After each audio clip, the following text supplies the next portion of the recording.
You're watching Sunday Edition with Bruce Lindsay. In this Sunday edition, the world needs American leadership now more than ever. 4 months into his bid for the Republican nomination, Utah's Jon Huntsman is still stuck in last place. What's the former governor's strategy? How long can he hold on? The pundits weigh in. And breast cancer. It wasn't nearly as open, for one thing. I mean, you know, some people didn't want to talk about it. A look at how perceptions and treatments have changed in 2 decades. Plus, 2 survivors share their experiences with the disease and how they're raising awareness of early detection. All in this Sunday edition. A good Sunday to you. My favorite column in the Sunday paper is the one written by Frank Pignanelli and LeVar Webb for the Deseret News. We welcome them back to Sunday Edition. It's their first appearance here together. LeVar, Frank, great to have you here. I'll let the viewer try to figure out which one's the Democrat and which one's the Republican, okay? Hope you can help us through that. Let's talk about Jon Huntsman, Utah's former governor. He is mired in last place or tied with Santorum in national polls. He has this bet the farm strategy on New Hampshire, and that plan is now jeopardized by an early caucus in Nevada. Friday, he said he wouldn't even show up for the debate on CNN Tuesday because it's in Nevada. What's his strategy, Frank? Well, first of all, I want to say, no matter what happens, all of us are very proud of Jon Huntsman for calling out that pastor and saying he's a moron. So let's all express our pride. I mean, our thanks to Governor Huntsman for doing that. I believe what his strategy is, he's figured out that, look, I've got to make sure that I do well in New Hampshire. I can't be distracted in Nevada. I probably haven't done much in Nevada. It's all been there. What I don't understand about Ambassador Huntsman is this, is that for the first time since 1858, where the Stephen Douglas and Abraham Lincoln debates 2 years before the presidential primary, debates have actually mattered. And he does a great job. I just wish he'd be a little more creative, a little more assertive in these debates. He can pick up more in the polls. I think he's so focused on New Hampshire. He doesn't want any distractions in Nevada, South Carolina, or Florida. It's all about New Hampshire, so I think that's what he's doing.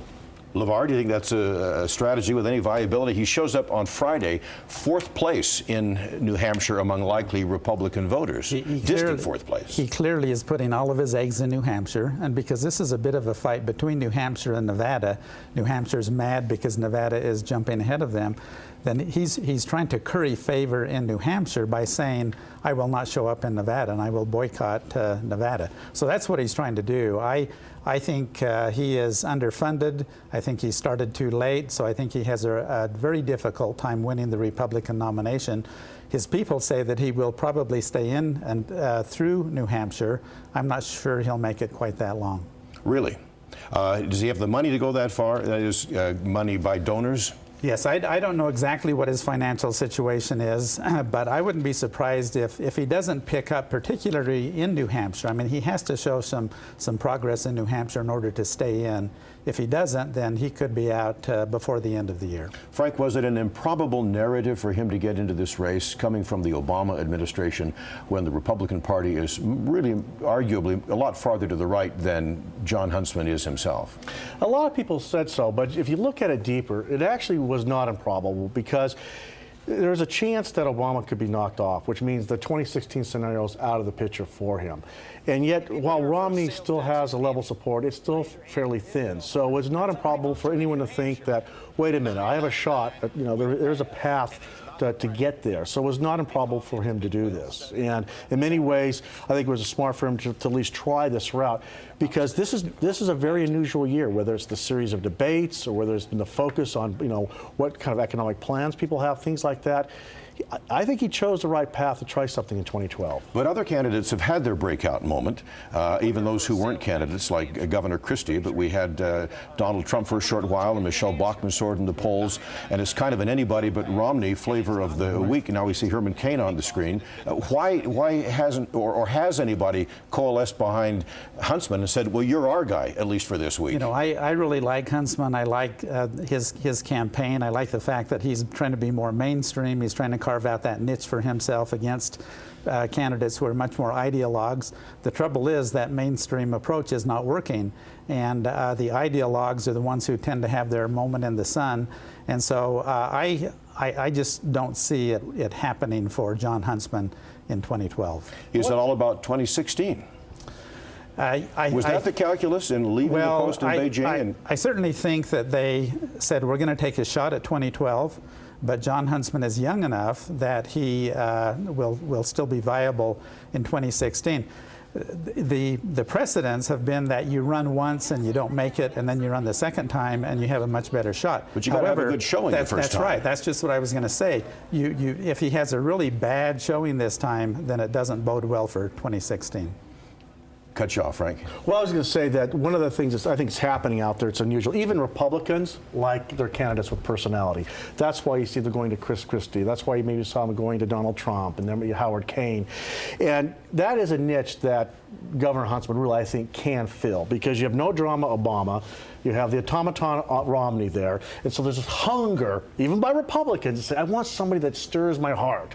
And that's where I really think there's still potential for Huntsman if he really reaches out to do that. There is this drive, this desire by Republicans. But how does he do that when he turns down 2 hours of network TV time on Tuesday night? Just, you know, spite the Look, if I was running his campaign, I'd say come up with creative ways, not only just to distance yourself from Romney and from Perry, but also elevate your plan. This 999 thing, I don't know if it works or not, but when I hear Herman Cain say that he wants to get rid of the tax code, there's millions that say, wow, I like that.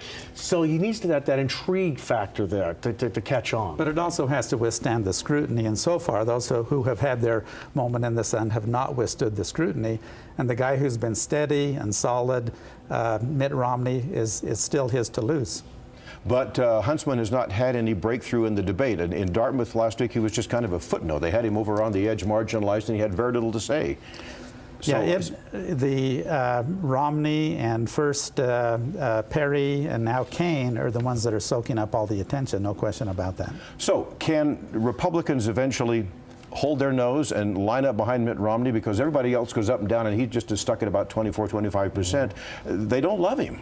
They don't, but I think that it's his to lose at this point, and Kane is now having his day in the sun.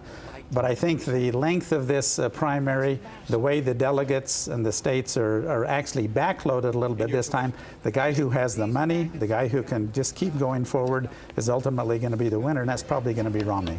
How have these debates that pop up practically every weekend this season changed the dynamic of how you run for president?